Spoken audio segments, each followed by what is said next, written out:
Hello and welcome to my July Empties video. It's been a hot one, boys. For the first time in Empties history, I didn't finish any books this month, so we're starting right in on movies. I watched Scream 2. When I watched Scream 1, I liked it, but I wasn't expecting to watch the whole franchise. It's a big franchise. I thought it was a pretty good movie, but it didn't reel me in that way. Then Henry, you remember Henry? Henry recommended the entire franchise to me. Scream 2 was great. I think even better than Scream 1. Without spoiling anything, my favorite scenes were the sound booth scene and the scene in the the scene with the car. And I also want to say I think it did a good job. The first one is kind of like a commentary on horror movies, or it's like, you know, a pastiche, if you will. This did a good job, I think, of escalating that commentary, so loved it. And then somewhat conversely, Friday the 13th Part 3, which I watched this month, I think was my least favorite Friday the 13th so far. It was like too slow at the beginning, and then there like wasn't enough, like they did like a long like intro, like cold open, and then the like act 1 was like really short, and then they just jumped into the killings, and then the killings kind of were like drawn out, and then I don't know, I just felt like, but I really liked the ending. But other than that, like, I think it picked up at the end, very end. You know, when it's like one-on-one and they're in the battlefield. And, you know, they're sneaking around. They're both sneaking around. I call that the killer's playground. So yeah, that's my opinion. I also watched Men, big horror movie month for me. If you're familiar with my horror movie spreadsheet, Men was one of the few remaining movies on it that have been there since the beginning of the spreadsheet and was one of the inspirations for the spreadsheet in the first place. I liked it a lot. I was doing other stuff while I was watching it, and I think it's very visual, so I probably would have benefited from having my eyes on it more, especially tonally, like to be more sucked in, but I did like it a lot. I think it's like, I looked it up in the director's demand. Sometimes that happens. Assassination Classroom, I'm talking about you, Sam Levinson. And so I'm like, I don't know how I feel about that, but I did like it a lot, and I think it made some good points about the experience of being a woman. And I loved the ending, obviously. Oh my god. Ew, dude. Awesome. And then lastly this month, Dagan and I watched E.T. together. Oh my gosh, it's awesome. And I do want to say, I don't think I'm considering this a horror movie, but I've been kind of like, I've considered other Steven Spielberg movies like Jurassic Park that aren't to me that scary. I've considered them horror movies because they have the conventions. I think E.T. has some of the conventions, but it doesn't really like, it feels so much like a family movie in a lot of ways. But comment below what you think, whether you think E.T. is a horror movie, please. Because I'll add it to the spreadsheet if that's the consensus.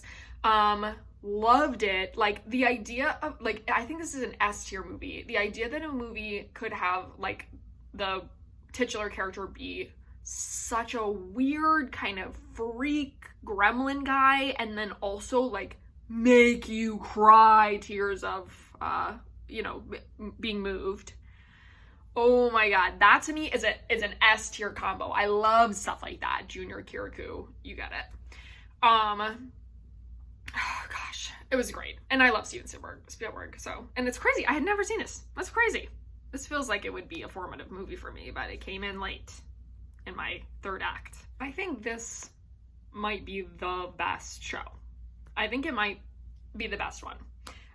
It has heart, it has humor. It's one of the shows I've seen that's the most dedicated to being cute. I love that. And it's just so beautiful from start to finish. And I will also say the last season is such a beautiful finale season. Like, from the first moment of the last season, they were setting up, they tie everything up. Sorry, that's a spoiler. And it's just like this, and it's like so good to see a show that like I loved so much, and I think like was so good, be able to kind of say farewell in the way that they wanted to. Loved it. Beautiful. Cannot recommend enough. This show was also excellent. Also a combination of like weird premise, but very heartwarming delivery, very funny, And my favorite ghost was the captain. If you've seen the show, comment below your favorite ghost. Megan and I watched Broad City this month. This was essentially a rewatch for me. I had previously watched all of it except for the last 2 episodes. And I loved rewatching this. I watched a lot of it when it came out, which was, I was in like high school, and so it was like a real walk down memory lane. There's a lot of stuff about it that kind of dates it in this way, where it's really fun to then like go back and be watching it retroactively and see like all of these like references to the world and the politics of the time. I think it didn't overstay its welcome. The premise of it, it's kind of hard to like keep it going for that long, because the characters don't like, you know, once they grow, it's like not the same show anymore, you know what I mean? So I think it's 5 seasons, which is pretty long, especially nowadays, but I think it ended like at the perfect time, and the last episode was so beautiful to me. There's this last scene that's so beautiful. I loved it. I watched Everything's Gonna Be Okay. This show is very, very charming, heartwarming, very awkward also. If cringe humor like puts you off, then that might be enough of a roadblock, but it's worth it if you can get past that, because I mean, and it's a, you know, part of the show in a way that is also fun. I would say it feels like watching someone play dolls. Like all the girls have these like fanciful names like Tallulah and Matilda, and it's just like this really sweet little insular community family, you know. And also I have to say, there's a character in the show, comes in more towards like the 2nd and 3rd seasons, whose parents are played, I think they might only be introduced in the 3rd season, the parents are played by Richard Kind and Maria Bamford, and they are unbelievable as a duo. They're so funny, they're so charming. You have to love both of them. I mean, come on. So loved it. This show is also sad funny, but in like a completely different way. It is so funny. The humor in it was like knocking me off my feet. And I also think it did a really good job of growing beyond the premise when it was time to, and then it had a really satisfying conclusion. Loved it. Recommend. Goops time. This is not a record-breaking month, but we're continuing the pattern of having kind of a bigger year for Goops than last year, which I'm kind of excited about. First of all, this is the wrapper to a white bar of soap. It says facial soap. I didn't really realize that. I used it as hand soap. I think it's from a hotel. You know me. Finished this sunscreen. Gotta wear your sunscreen, girlies. And I've been outside a lot. I've been biking. I've been walking. Got my sunscreen on.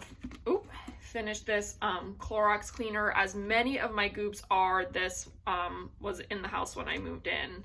But so it was already kind of low, but used it up. Cleaned the bathroom. I finished this watermelon. Oh, sorry, I kept it upside down, but the words are right side up. Watermelon burst Colgate toothpaste. Dagan won this in a game of bingo. Didn't want to use it for whatever reason. So obviously that was for me, and I'm very excited because I love that type of stuff. And then lastly for Goops, I finished this honey cream mask with active manuka I got for free from my work, not my current job, but an older job. It was kind of hard to spread, but I tried using it once and it couldn't really spread, and then it got hot, and then it could spread, but still, I don't know. It was iffy in terms of shreddability, so be warned. And then I also have many things in the other category. I've been including more foods and stuff in my empties lately. So finished this dill mustard with a touch of honey. I think there's going to be multiple mustards. I think they're all purchased from the Mustard Museum in Middleton, Wisconsin. Shout out the Mustard Museum. Finished a maple syrup. I'd be making pancakes. I lied. This is from Trader Joe's, but this is another mustard, a Dijon mustard from Trader Joe's. It's pretty good. Trader Joe's mustard. We think it's pretty good. And then Kozlik's Triple Crunch. This is a really good, like if you're looking for like a plain, it's not a flavored mustard. It's whole grain. It's not ground up at all. Crunchy. It's good. Sandwich. It's great if you're roasting potatoes. Toss of potatoes in like oil and the Kozliks. So good. Okay.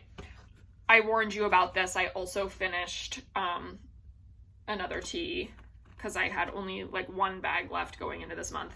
This is a Sleepy Time herbal tea. I love the bear. He's so cute. Yes. Also purchased from the Mushroom Museum.